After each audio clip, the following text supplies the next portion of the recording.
Making a quilt is so rewarding. There's just something about joining pieces of colorful fabric together, tying or quilting, and connecting with other people. I'm Jan Howell, welcome back to my channel. If you're new here, I'm all about making all your DIY sewing, crafting projects a lot easier and less stressful. This is part 2 of my DIY quilting series, where I show you how to make a quilt the old school way, using frames and stands.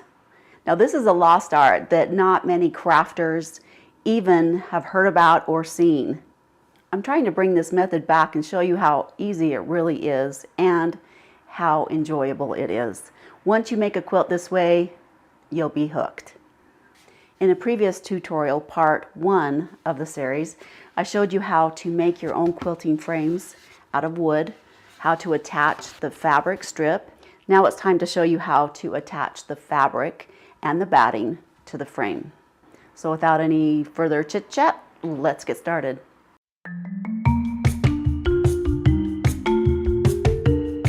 Let's go over the materials and items that you're going to need. You'll need your quilting frames, and if you haven't made your quilting frames yet, go back and watch that tutorial. It's really easy to do, and you'll be glad to have them. For this video, I'm going to demonstrate how to make a baby quilt that measures only 36 by 43 inches. You can make a quilt any size. There's no rules really, but there's some guidelines, and I will have a PDF that you can download and print, and I'll put that in the description below, the link for that. So that's helpful to give you the basic sizes all the way up from a baby to a king size quilt. How much measurement, how much fabric you'll need, and what to cut that out. So that might be helpful. I have chosen this cute stripe, this cute cotton stripe for the top, and the back I'm going to use this cute neutral color flannel piece. You'll need some kind of batting to put between the top and the bottom of the quilt. There's several different types and varieties. I'm going to use for this quilt a natural cotton batting. It's pretty thin, and it's very common for quilters to use this. You can buy it by the yard, or it comes in a package. This particular batting was pre-cut and in a bag like this, and it's 45 by 60 inches, so it's a crib size. And there's a lot of different brands out there. I find that when you tie a quilt, that this polyester batting that has a little bit more fluff to it and loft, it makes it really cozy to use a polyester batting. Now, something to mention, when you're using a cotton batting, you'll need to make your stitches closer together than you would, say, a polyester batting. And if you're hand stitching a quilt, a cotton batting works really nice. You're going to need your C-clamps that I mentioned. These are 2.5 C-clamps, but like I told you before, you can use anywhere from 2 to 4 inch C-clamps. Just something to hold those boards together. You'll need a bunch of pins. I have on my wrist pin cushion that comes in handy. I don't have to keep going back to the pin cushion. It's just right on my arm. And if you're interested in making one of these, let me know in the comments below, and I'll do a video showing you how to make those. They're really handy to have. If you have quilting frame stands, get those ready. If you don't, my husband is going to show you how to make your own in the next video in the series. But you can also just use 4 chairs, your couch, and maybe a few other chairs. Or you can attach the fabric by putting your frames on the floor, and I'll show you how to do that as well. Just make sure your floor is vacuumed and clean. The first step is to prep your fabric pieces. I have cut my quilt top to 40 by 44.5 inches. Now the backing and the batting I'm going to cut a little bit bigger, so I have some leeway, because when you're quilting, sometimes it shrinks down a little bit, and that will just give us a little playroom to work with. The batting, I'm cutting it to 45 by 44 because it came 45 already in that package, and then I'm just going to cut it the length to 44. You can adjust that later. Better to have it too big than too small. The next thing to do is mark the halfway points of your fabric top and your fabric bottom piece. This is really helpful, is to mark the halfway point of your boards, both the side, the top, all 4 boards, with a pen. And my husband made me a 6-foot frame so I can make smaller projects like this, which is wonderful to have. So now I have a 6-foot set and an 8-foot set of boards. And you'll mark that center point. I have measured 3 feet down. I have done that with all of the boards. Put a line there. So this is what the quilting stands look like that my husband will teach you how to make. They are really quite easy to make. They come apart, and so you can just put them in a bin or easily store away. So watch for that tutorial. If you don't have stands yet, grab 4 chairs that have a backing on them. Or let me show you how you can set it up on the floor. So these I'm going to establish as my sideboards, and these are my top and bottom boards. See, I have placed the frames so the stapled edge is facing out, and this flappy side of the strip, it will be facing in. So I've done that with all the boards. They're all ready. And I'm going to start on the sideboards. So determine which side of your fabric is the longest. I'm going to place that on this board. This is where you'll line up those lines. And remember that bottom fabric, we're going to have a little bit longer than the top fabric. So all you do is start pinning that in place. I'll go over more details, but I'm just showing you how to do this on the floor if you want to get down on the floor. You'll do the sideboard, one side, and then you'll go directly to the other side and match up it here. Then you'll bring in the top and the bottom boards, and these boards will be on top. So they're going to be on top of the sideboards like this. And you're going to start it, you don't want to pull it tight. So you'll do that side, this side, and then you'll do the top and the bottom boards in the way that I'll show you in just a minute, okay? Just hang on for the details of how to actually pin it on. So I'm going to put my frames on my stand now, just so it's easier for me to film and for my hips. All right. So I'm going to start by having my sideboards close together like this and pinning the back fabric to the sideboards first. And I have placed a C-clamp in each corner to have them ready for when we need them. The backing will go right side facing down, and I'm going to drape that other side just on the other board until we can get over there. I'm going to find the center mark on my fabric and match it up with the center mark on my board. And I'm going to place the fabric, about a ½ inch from the outer edge. And the backing fabric will be a little bit bigger than the top piece. So you want to start pinning from the center out, and then I'll come back here and pin this way. Remember, we're leaving about 6 inches unpinned, so we'll only probably need another pin because we will be using other pins for the batting and the top piece. And you don't want to pull it, you just want to lay it so it just drapes on there nicely, and I'll put one more pin in there. I'm going to go around to the opposite side and do the same thing.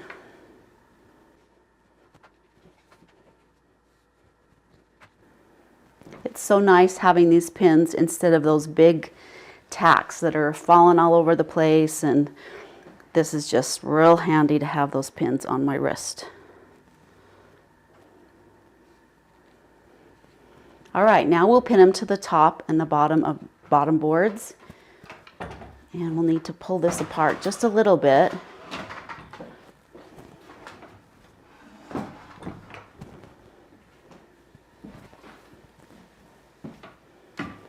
Find the center point and bring them a little close, bring that a little closer.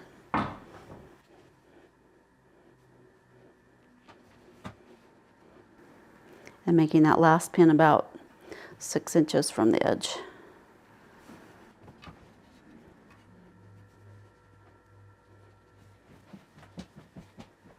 And as you can see, I'm just letting it just drape down for now.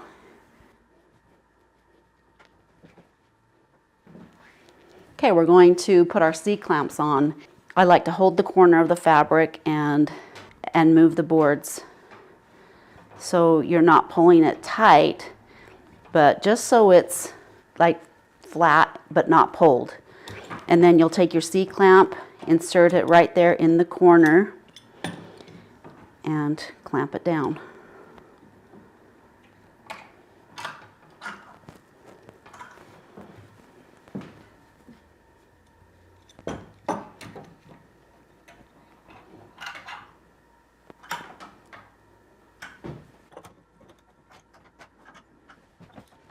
And you'll be pulling and pushing the boards to get it square.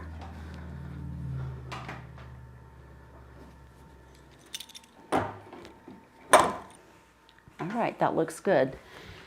You don't want it so tight that it's pulling anywhere. And now we're going to add the batting. And you don't want to pull it and stretch it, just gently lift it and lay it down till it's centered.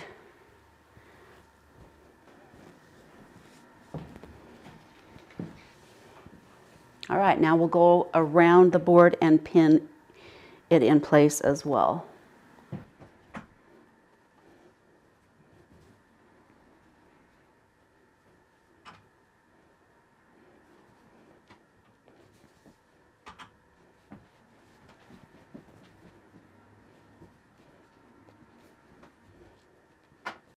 Now take your top fabric, make it right side facing up,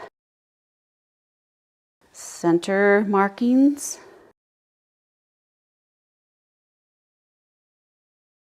line it up. Now your top fabric is going to be a little bit smaller on your boards, and that is how we want it to be.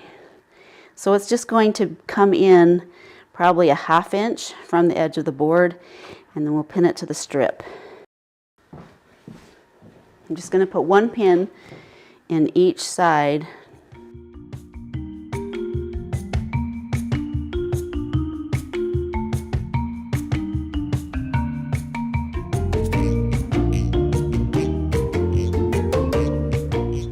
And then I'll start pinning. I'll put a few more pins in going towards the edge.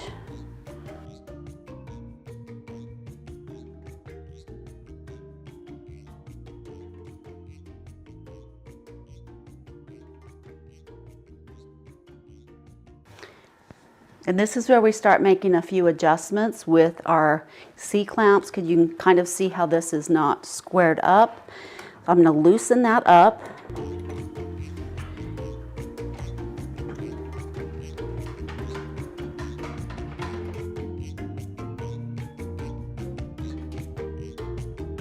So I have went around to each corner, loosened and tightened the C-clamps and squared off the fabric so it's nice and even and not too tight. But if you can put your hand underneath there, you can see that it's not pulled really, really tight, and it's not pulling tight against the edge, but it is smooth and flat. That's what you want. When you're sitting at the quilt and it's time to roll it, because you can't reach for any further, what you do is loosen these 2 C-clamps and remove any pins about 12 inches from the end.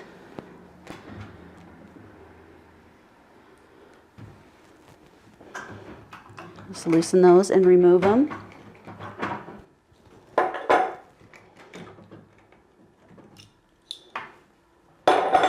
And if you have a really big quilt, you may need someone to hold and roll this side and another person to roll this side.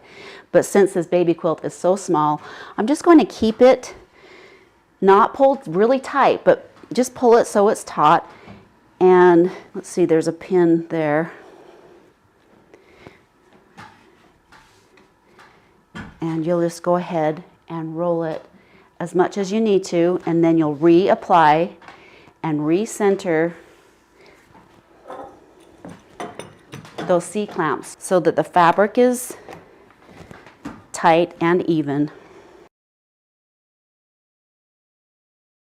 That's all there is to it. There are different ways to finish the quilt.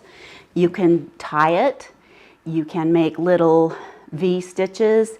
There's a lot of different ways that you can do this. Or if you had a design on top, you could quilt around that design. What I decided to do with this quilt, I wanted to do something different than a tied quilt for this baby quilt. So I decided to use this thin weight crochet thread to make big stitches down this line. And so I didn't have to mark it. That's why I put the stripe on top, so I could not have to mark it, and just, I'm going to probably just stitch every maybe fourth stripe and make them a big stitch. So it will show on the back, but it'll be this nice white, and I think it will be cute. Maybe I'll end up tying it, I'm not sure, but I will show you in another video some different options and different stitches that you can use. And I'm really excited to bind the edges with this stripe. I think it's going to be really cute. I have some leftover of this flannel fabric, which I plan to make some cute burp cloths with and a changing mat. I cannot wait to sit down and start stitching this. And since it is such a small size, it's really easy to lift it up. You might need someone else to help you, but you can just lift the frame up, turn it on its side, like so, because it's going to stay together because of the C-clamps. And you could put it into another room or lean it against the wall.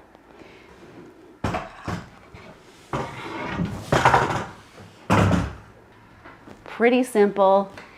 I'm going to invite my daughter-in-law and some friends to come over. Maybe we can each take a side and just chat and do this. I'm going to start having a quilting bee once a month. That's a way I can use up some of my flannel fabric that some of you know I have quite the stash. And so I'm going to make some of those up, donate them, or give them as gifts, and lessen my flannel fabric inventory. If you like this tutorial, make sure you give it a thumbs up. If you haven't subscribed to my channel yet, make sure you do that. Click on the bell so you can be notified when I put new projects up. And don't forget to watch the next video if you're interested in making your own quilting stands. If you want to check out my other patterns, tutorials, and other DIY projects, check out my website, YouMakeItSimple.com. And don't forget to download that free PDF that has the chart with all the quilting sizes and their measurements. And of course, if you have comments or questions, be sure to leave a comment in the section below. Have fun sewing, have a wonderful day, and we'll see you in the next video.